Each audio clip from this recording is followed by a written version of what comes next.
Kembali di Market Review, ada beberapa data yang kami akan tampilkan di segmen ini. Tentunya mengenai jumlah penerbangan dari Jakarta dan dari Denpasar di bulan Maret dan juga April 2020. Untuk bulan Maret, penerbangan dari Jakarta 35 penerbangan, namun di bulan April hanya berjumlah 10 penerbangan saja. Sementara itu, jumlah penerbangan dari Denpasar pada bulan Maret ada 30 penerbangan, namun pada bulan April hanya ada 9 penerbangan saja. Dan berikutnya adalah ini mengenai insentif yang diharapkan oleh industri penerbangan, diantaranya adalah penurunan biaya parkir, penurunan biaya check-in fee, kemudian ada penurunan landing fee, peniadaan airport tax, dan diskon harga aftur. Nah, ini yang terakhir ini saya nanti kemudian akan sampaikan kepada narasumber-narasumber saya di Market Review. Saya ke Pak Bayu. Pak Bayu melanjutkan tadi yang apa yang tadi kita sudah sempat bahas mengenai sebetulnya protokol kesehatan yang berlapis ini ya mau tidak mau kadang juga mempengaruhi selera dari masyarakat untuk melakukan penerbangan karena prosesnya banyak harus dilalui dan juga mengenai pengecekan rapid test saja misalnya biayanya cukup tinggi. Mengenai itu, bagaimana standarisasi protokol kesehatan di setiap bandara yang ada di Indonesia itu disamakan? Artinya gini, ketika misalnya masyarakat memang jika ingin melakukan penerbangan dan harus melalui banyak sekali protokol kesehatan, mereka bisa penuhi itu.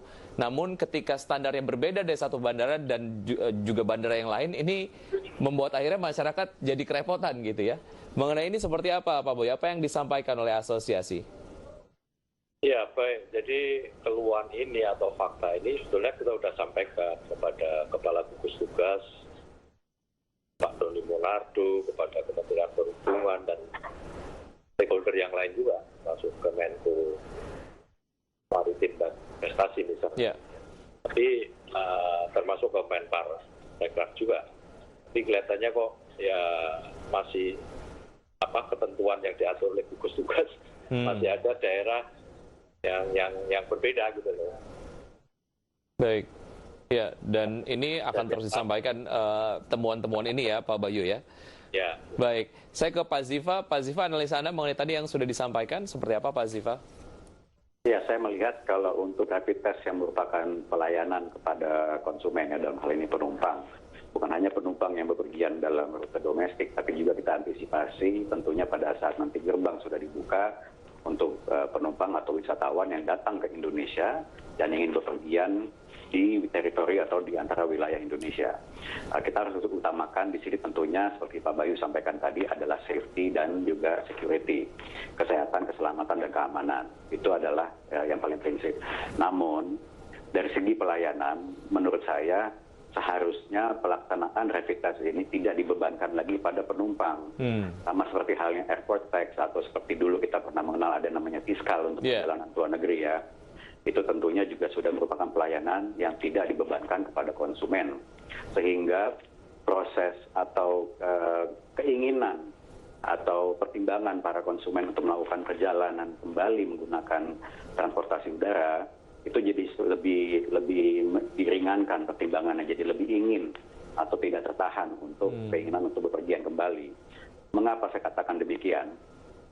Karena menurut prediksi dari Komisi Eropa, di benua Eropa sendiri saat ini penerbangan domestik itu sangat lesu peminat dari wisatawannya atau penumpangnya. Namun diprediksikan paling tidak sisa tahun 2020 ini, bila memang sudah dianggap dibuka gerbangnya ya, wisatawan justru dari Eropa banyak bepergian ke negara lain seperti Asia, tentunya antara lain Asia Tenggara dan dalam hal ini Indonesia begitu ya. Kita mesti antisipasi musim liburan akhir tahun, moga-moga sudah terbuka pada saat itu. Nah kita mesti pikirkan dari aspek tadi keselamatan, keamanan, tapi juga kenyamanan di sini. Dan saya harap pelaksanaan tes kesehatan ini bisa dilaksanakan oleh satu pintu dan tidak dibebankan kepada konsumen. Baik, ya mengenai rapid test ini Pak Bayu, nantinya kemudian tidak dibebankan kepada masyarakat ataupun penumpang, ini sudah diwacanakan atau sudah disampaikan atau seperti apa Pak Bayu? Ya, sebetulnya sudah, tapi kan kembali tadi aturan tentang tiket sendiri saat ini kan masih berlaku aturan batasan tiket yang lama. Yeah. Belum belum disesuaikan dengan pandemi. Gitu. Enggak, ini ya mau nggak mau memang rapid test ini kan beban penumpang, gitu. Bukan dari maskapai. Karena itu syarat bepergian, seperti halnya SIKM kan. Itu juga jadi kendala kan. Ya, Pak Bayu, ada peraturan-peraturan daerah yang juga ini nampaknya menyulitkan wisatawan jika ingin mengunjungi objek-objek pariwisata ataupun mungkin daerah tersebut gitu ya. Karena ini tentu saja berpegang kepada data-data paparan COVID-19 di masing-masing daerah lah. Ini saya kemudian juga baca di beberapa artikel.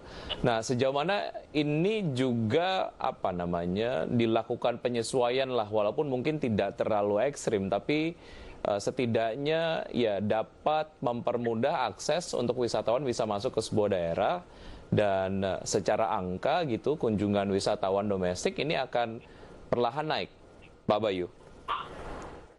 Ya, jadi kan 2 minggu yang lalu kan Presiden menginisiasi ya tentang pembukaan wisata, khususnya wisata alam. Waktu itu di Banyuwangi. Kemudian malamnya kita dilakukan video call seluruh stakeholder.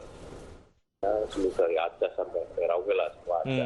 Ya intinya pesannya sama dari pihak gugus tugas, dari Presiden, dari Menteri Pariwisata, message-nya sama. Ya tentu aturan-aturan itu harus sinkron dulu gitu loh.